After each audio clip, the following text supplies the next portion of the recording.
በ2027 የአፍሪካ ዋንጫ ቅድመ ማጣሪያ የመጀመሪያ ዙር ጨዋታ ኢትዮጵያ ሳኦ ቶሜና ፕሪንሲፔን 3-0 አሸነፈች።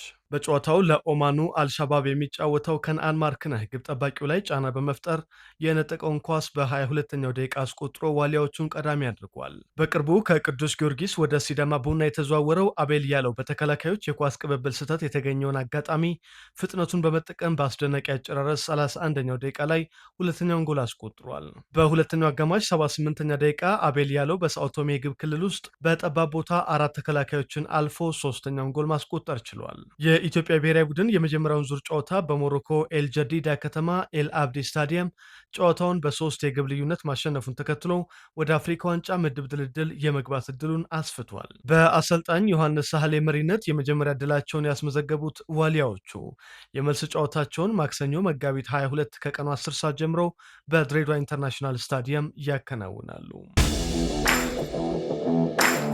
በአፍሪካ ዋንጫ ቅድመ ማጣሪያ የመጀመሪያ ዙር ሌሎች ጨዋታዎች ወደ ንጃሚና ያቀናቸው ቡሩንዲ ቻድን 4-0 አሸንፋለች።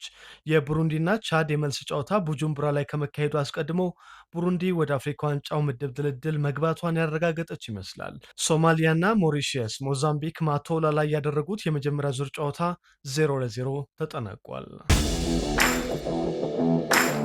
በዓለም አቀፍ የአቋም መፈተሻ ጨዋታዎች እንግሊዝ ዌምብሊ ላይ ዩራጓይን አስተናግዳ 1-1 ተለያይታለች። ከ4 ዓመታት በኋላ ወደ እንግሊዝ ብሔራዊ ቡድን የተመለሰው ቤን ዋይት 69ኛው ደቂቃ ላይ ፊካዬ ቶሞሪን ቀይሮ ገብቶ በ81ኛው ደቂቃ እንግሊዝን ቀዳሚ ያደረገች ጎል አስቆጥሯል።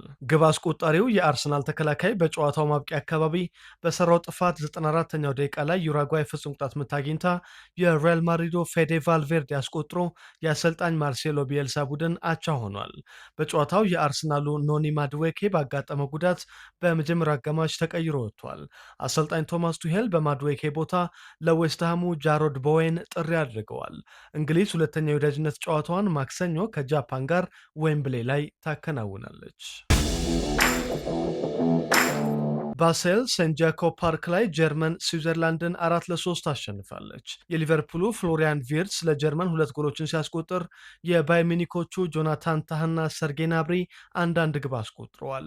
ዳን ነዶዬ፣ ብሬሊምቦሎ እና ጆኤል ሞንቴሮ የስዊዘርላንድን ግቦች አስገኝተዋል። በአሰልጣኝ ዩሊያን ናግልስማን የምትመራው ጀርመን ሰኞ ምሽት ስቱትጋርት ላይ ጋናን ታስተናግዳለች። ኢስታዲዮ ዴላ ሴራሚካ ላይ ሰርቢያን ያስተናገደችው ስፔን 3-0 አሸንፋለች። የሪያል ሶሴዳዱ ሚኬል ኦያርዛባል 2 ጎሎችን ሲያስቆጥር የኦሳሱና ወጣት ቪክቶር ሙኞዝ በላሮሃ መለያ በመጀመሪያ ጨዋታው ተቀይሮ ገብቶ ጎል አስቆጥሯል። የአሰልጣኝ ሉዊስ ዴላ ፉዌንቴ ቡድን ስፔን በሚቀጥለው ሳምንት ማክሰኞ ኤስፓኞል ላይ ግብፅን ታስተናግዳለች። በሌሎች የወዳጅነት ጨዋታዎች አርጀንቲና ቦነስ አይረስ ላይ ሞሪታኒያን 2-1 አሸንፋለች። ኤንዞ ፈርናንዴዝ እና ኒኮ ፓዝ የአልቤ ሴሌስቲን የማሸነፊያ ጎሎች በመጀመሪያው አጋማሽ አስቆጥረዋል። በጨዋታው ሊዮኔል ሜሲ ሁለተኛው አጋማሽ ላይ ተቀይሮ ገብቶ ተጫውቷል። የዓለም ሻምፒዮኗ አርጀንቲና በቀጣይ ሳምንት ረቡዕ ከዛምቢያ ሁለተኛ የአቋም መፈተሻ ጨዋታዋን ታከናውናለች። ጦርነት ላይ የምትገኘው ኢራን ቱርክ አንታሊያ ላይ በናይጄሪያ 2-1 ተሸንፋለች። ሞሰስ ሳይመን እና አኮር አዳምስ የናይጄሪያን የማሸነፊያ ጎሎች አስቆጥረዋል። የቀድሞው የኢንተር ሚላን አጥቂ መሄዲ ታረሚ የኢራንን ብቸኛ ጎል አስገኝቷል። ክሮኤሽያ አሜሪካ ኦርላንዶ ላይ ኮሎምቢያን 2-1 ስታሸንፍ ሉካ ቩስኮቪች እና ኢጎር ማታኖቪች ጎሎቹን አስቆጥረዋል። በጨዋታው ጆን አሪያስ ኮሎምቢያን ቀዳሚ ማድረግ ችሎ ነበር። ግብፅ ሳውዲ አረቢያን 4-0፣ አልጄሪያ ጓቲማላን 7-0፣ ኦስትሪያ ጋናን 5-1፣ አውስትራሊያ ካሜሩንን 1-0 ስታሸንፍ ሞሮኮ ከኤኳዶር ጋር 1-1 ተለያይታለች። ብሩኖ ፈርናንዴስ የማንቸስተር ዩናይትድ የመጋቢት ወር ኮከብ ተጫዋች ተብሎ ተመረጠ። ፖርቱጋላዊ ኮከብ ከደጋፊዎች ከ70 በመቶ በላይ ድምፅ በማግኘት ማቴዎስ ኩንሃና ካሴሚሮን በመብለጥ የወሩ ኮከብ ተብሏል።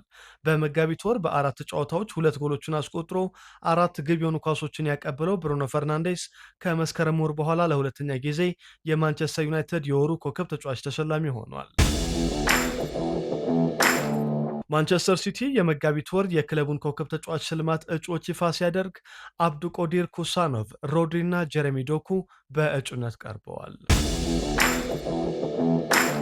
የቀድሞው የሊቨርፑል አሰልጣኝ ሮይ ሆጅሰን የቻምፒየንሺፑን ክለብ ብሪስቶል ሲቲ ለማሰልጠን ኃላፊነት ተረከቡ። የ78 ዓመቱ አንጋፋ አሰልጣኝ በእንግሊዝ ቻምፒየንሺፕ በ51 ነጥብ 16ኛ ደረጃ ላይ የሚገኘው ብሪስቶል ሲቲን እስከ ውድድር ዓመቱ መጨረሻ ባሉት 7 ጨዋታዎች ለማሰልጠን ተስማምተዋል። የቀድሞው የክሪስታል ፓላስ አሰልጣኝ ከ44 ዓመታት በኋላ ለመጀመሪያ ጊዜ ወደ አሰለጠኑበት ክለብ ብሪስቶል ሲቲ ተመልሰዋል። አሰልጣኝ ሮይ ሆጅሰን በየካቲት 2024 ከክሪስታል ፓላስ ጋር ከተለያዩ ወዲህ ከስልጠናው ዓለም ርቀው ቆይተዋል። ሮይ ሆጅሰን በአሰልጣኝነት ዘመናቸው የእንግሊዝ ብሔራዊ ቡድን፣ ኢንተር ሚላን፣ ሊቨርፑል፣ ፉልሃም እና ክሪስታል ፓላስን ጨምሮ በአጠቃላይ 22 ክለቦችን ማሰልጠን ችለዋል። ሊዮኔል ሜሲ በኢንተር ማያሚ ስታዲየም በስሙ የመቀመጫ ክፍል ሊሰየምለት ነው።